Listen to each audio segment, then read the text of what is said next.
গাজায় ইসরায়েলি আগ্রাসনের পূর্ণ হয়েছে 2 বছর। অবরুদ্ধ ভূখণ্ডে মৃত্যু, ধ্বংস এবং মানবিক বিপর্যয় এখনও থামেনি। তাই আন্তর্জাতিক মানচিত্রের সামনে শান্তি প্রতিষ্ঠার দাবি আরও জোরালো হয়েছে। এরই মধ্যে মার্কিন প্রেসিডেন্ট ডোনাল্ড ট্রাম্প 20 দফার একটি পরিকল্পনার কথা ঘোষণা করেছেন, যাকে তিনি বাস্তব চুক্তির সম্ভাবনা হিসেবে আখ্যা দিয়েছেন।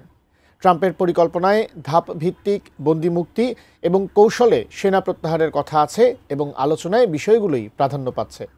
তবে গাজা যুদ্ধবিরতি আলোচনার মধ্যেই এবার নেতানিয়াহু ভয়ঙ্কর হুমকি দিয়েছেন। কি ছিল সেই হুমকি?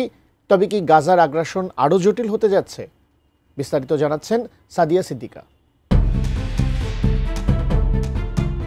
ইসরায়েলের একের পর এক হামলায় ফিলিস্তিন আজ একেবারেই নিঃস্ব।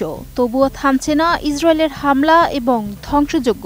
মার্কিন প্রেসিডেন্ট ডোনাল্ড ট্রাম্প যুদ্ধবন্ধী চুক্তির কথা বললেও একই মাঠে ভয়াবহ সংঘাতের ছায়া এখনও টিকে আছে। গাজার আগ্রাসনের 2 বছর পূর্ণ হওয়ার দিন নেতানিয়াহু কড়া বার্তা দিয়ে বলেন, ইসরায়েল যুদ্ধের সব লক্ষ্য অর্জন না হওয়া পর্যন্ত লড়াই চালিয়ে যাবে। RICL TMX, যুগের পর যুগ স্থাপনা থাকে মজবুত।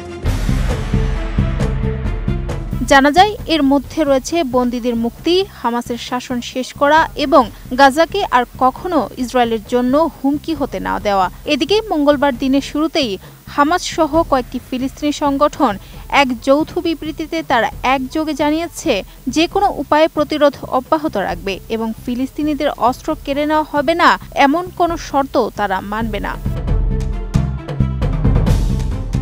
হামাসের শীর্ষ নেতা ফাউজি বারহুম এবং আরেক শীর্ষ আলোচক খালিল আল হাইয়া বলেছেন, তারা সমাপ্তিকালীন ইসরায়েলের সম্পূর্ণ সেনা প্রত্যাহার ও যুদ্ধবিরতির বাস্তব নিশ্চয়তা চান।